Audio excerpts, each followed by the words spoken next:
We're back with the Magic Space Tribe, as we're calling it now, and we wanted to talk about shamanic journeying. This is one of the modalities that I'm most interested in, mostly because I have the least experience with it. So, Gite, can you tell me about shamanic journeying? Enlighten me, please. Yeah, absolutely. And when I travel the world with different work-related things, this is actually a question that a lot of people ask, and a lot of us are very curious about that. And I think it's because like we all have this calling inside of us that we want to connect to something deeper, that we feel that there is more. And the shamanic journey is actually one of the oldest tools of the shamans. The ability to travel, to send your soul into other worlds through the veil and get answers, insights, healings, advice. And that is what we are going to do. There are different ways you can do it. The most traditional one, the one that we will be using at the Magic Space Retreat, is through drumming. So I will drum like a specific rhythm. And to be honest, it's not even me that's drumming it. I am being drummed. And that drum will take you on a journey. So you will send your soul into the spirit world and you will go there with an intention. It can be something you want help, healing, insight about.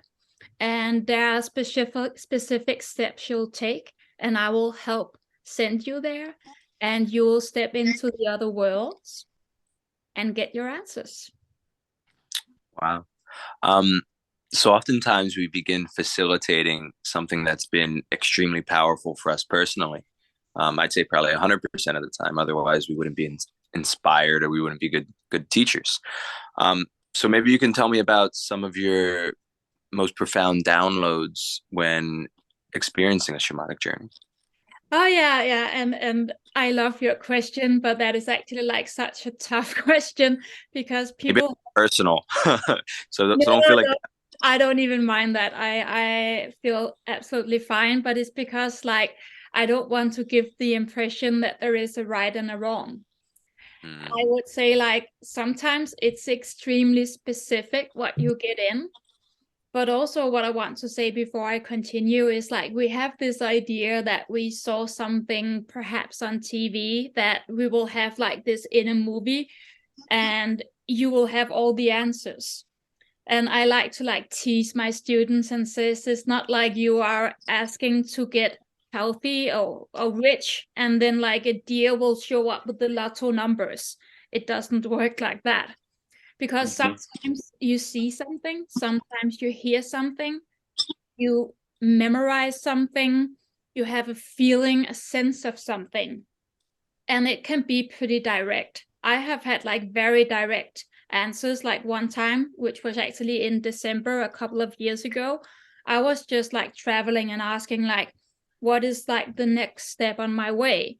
And I was told like you need to like hibernate. You can't watch any violent series. You need to eat casserole food. You need to go to bed early. So it was like that concrete. Other times I have been like out in space and having like almost psychedelic experiences that really didn't make any sense, but was more like of a healing. So in that way, it can be anything, nothing, everything at the same time. It's such a personal experience. But what's this important is to travel with a good intention, but also being able to take that with you because it isn't just like something you're shopping. This is like you're actually sending your soul out. So you have to do it and want to do it and work with it after as well. Mm. And I imagine that sometimes the download you get isn't the one you want. Like the when you're talking about framing your thinking, oftentimes we're like, oh, well, this is gonna solve all my problems, or it's gonna, I'm gonna win the lottery or something like that. But probably sometimes the answer is, hey, you have some work to do. You gotta you gotta get rid of some things. You gotta start doing the work, getting to sleep early, and things like that. And oftentimes, the ego is not ready for those answers. So that can be troublesome, I imagine. Have you had have you had students frustrated with the process or frustrated what they got back from it? Both yes and no. I think I would actually like to keep this one on my own court because, and I was about to say that before when you asked, and I was like, no, I don't want to bring this up, but I guess I am going to now because actually the first time I did like official travels, I had all of these questions. But what happened was my spirit was sent down into the halls of Mother Earth. And I so much wanted to be loved by her and be seen by her. And actually, one travel, I was like this little brat who like hung on to her leg, and she was like trying to get me away.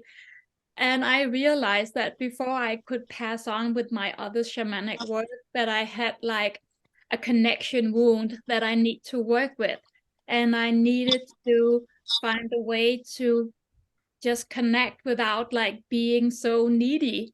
And I know this is not like such a charming thing to say, but yeah, it was a mirror and something that I had to go through before I could access any other thing.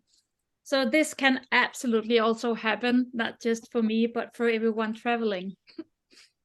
Yeah, I think it's important, you know. I mean, obviously we're here promoting our retreat in Portugal, but and we want to say everything's going to be great, everything's going to be perfect, and it is. It's all necessary. It's all needed in your journey. But oftentimes we don't get the answers we want. Oftentimes the ice bath isn't, as easy as we think it is, or the sweat lodge is a little harder than we want it to be, and it's something to be aware of and be prepared for and embrace and kind of invite in, like, okay, I got more work to do. Can I get that download from the shamanic journey to what's the next obstacle, what's the next mountain that I have to climb, or what's the next thing that I have to learn from. Yeah, So yeah, and I totally get what you mean, and I so agree. But also, I would like to say that one of the most important things that when I teach the shamanic journey is I do a specific rhythm to call people back, and you need to come back. I don't care if you're about to be handled the white stone or eternal life, you need to come back.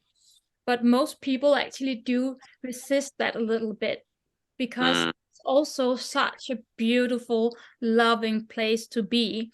And perhaps you will meet a spirit animal or a spirit guide.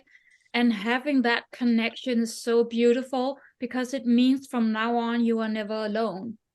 So it can wow. also be such a beautiful, beautiful thing to do a shamanic journey. That sounds very amazing and intriguing. I've never done this in the way you described.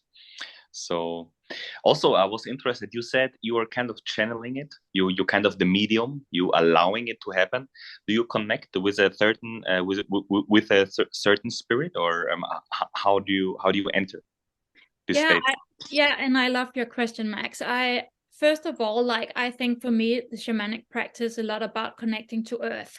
I think a lot of healers they are connecting up.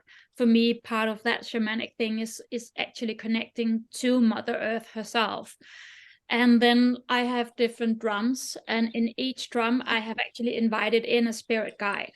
So for me, it's also that spirit guide that I am inviting to help me. I also bring in my own spirit guides. So when I do the drumming, I again allowed myself to open up for the earth and for the spirit guides of my drum. And then I go around the people laying there being drummed. And I also send out my own spirit guides to invite their spirit guides to step closer. Oh, so that's so cool. We're not alone. I also have this feeling, if we invite like the forces that wants to support us, they're really there. This is beautiful realization. Yeah, it's absolutely is. And I am looking so much forward that we are also having this on our retreat. Yes, me too. I'm really looking forward to, man, to go into this. Yeah. When I tell people about this retreat, this is, I mean, it's all highlight, but this is one of the big selling points is this Nordic shamanic journey that I'm so curious to experience myself. And like I said, I have the pleasure of leading with you guys, but I know it's going to be a retreat for me where I'm going to be learning so much from Max, Gite, and Isaac, who's not here. But such a beautiful. Yeah, and thank you, Pierre, and I just totally agree with you. It is going to be amazing, and I'm also looking so much forward to it. Great.